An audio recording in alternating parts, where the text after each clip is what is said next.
अमराराम। माननीय सभापति महोदय, बजट 2025-26 में बोलने के लिए मैं भारतीय कम्युनिस्ट पार्टी मार्क्सवादी की ओर से खड़ा हुआ हूं।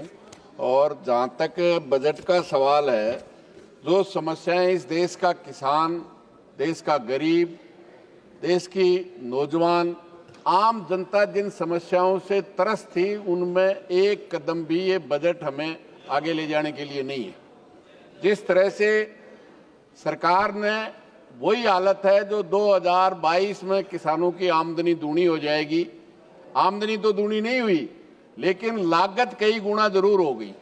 50 वाला डीजल 95 है, 400 वाली डीएपी 1400 है, और एक लाख रुपया किलो के हिसाब से बीज खरीद करके किसान लगाता है और फसल पूरी की पूरी नष्ट हो जाती है।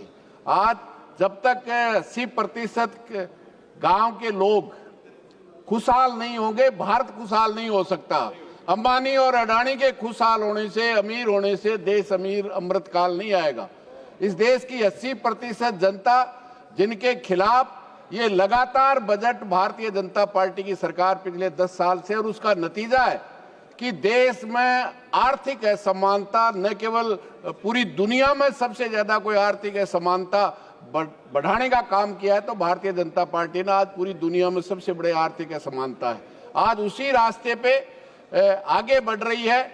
आज उस गांव का सबसे गरीब जो नरेगा में जाता था, जिसका बजट आज से 10 साल पहले 1,15,000 करोड़ था, वो 68,000 करोड़ पे है।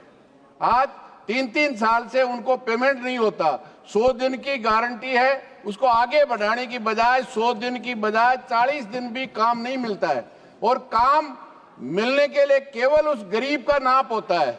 इस देश के राजनेताओं का, सरकार का नाप नहीं होता, अधिकारियों का नाप नहीं होता। लेकिन क्योंकि गांव का सबसे गरीब नरेगा में, और उसमें भी 90% महिलाएं जाती हैं, उनके नाप ही नहीं किया जाता। सभापति महोदय, 2 दफा हाजिरी होगी, बाकी किसी की नहीं होगी। लेकिन उस गांव के गरीब जो सबसे ज्यादा महिला सशक्तिकरण की बात करते हैं, बेटी बचाओ बेटी पढ़ाने की बात करते हैं, लेकिन तमाम जगह शिक्षा में, चिकित्सा में, सब जगह उन कंपनियों को मालामाल करने का लिए बजट लेके आए। आज LIC में 100% विदेशी निवेश को छूट देकर न केवल छूट दे रहे हैं, बल्कि जो इस देश में इस 75 साल में संविधान लागू होने के बाद जनता के टैक्स से जो कुछ बढ़ा था, सार्वजनिक उपक्रम, उनको बड़ी बड़ी देशी और विदेशी कंपनियों को देने का काम कर रहे हैं। सभापति महोदय, मेरे प्रश्न के उत्तर में किस तरह से आम जनता को लूटने के लिए टैक्स 2014 में पेट्रोलियम पदार्थों से भारत सरकार को 3 लाख करोड़ रुपया मिलता था, वो अभी 2024 में गत साल तक 7,50,000 करोड़ रुपए का टैक्स लगा है। और मैं समझता हूं 7.5 लाख करोड़ जो टैक्स लगा है, उतना ही करीब करीब टैक्स राज्य सरकारों से। वहां आम जनता जिस महंगाई से त्रस्त है, नौजवान बेरोजगारी से त्रस्त है, और आम आदमी उससे, कंपनियों से जो कुछ था उसको देने की बजाय टैक्स लगाते।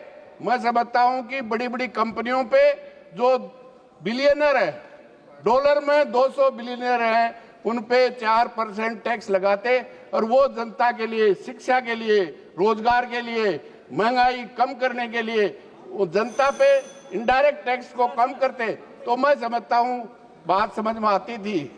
लेकिन आम जनता पे इनडायरेक्ट टैक्स बढ़ाया जा रहा है, और जो संपत्तियां बढ़ी हुई है वो तमाम की तमाम बड़ी बड़ी कंपनियों के हवाले किया जा रहा है। मैं समझता हूं इससे ज्यादा अफसोसजनक न किसान खुश है, न जवान खुश है, और न मजदूर जिसकी मिनिमम वेज है उसकी गारंटी नहीं, MSP की लीगल गारंटी नहीं, जो ये सरकार कहती थी। एक भी वायदा आम जनता से इस बजट में पूरा करने की बजाय, जो प्रधानमंत्री कहते हैं कि मेरा 56 इंच का सीना है, अभी कंक्लूड कर रहा हूं सभापति महोदय, जो कह रहे थे देश में डंका बज रहा है।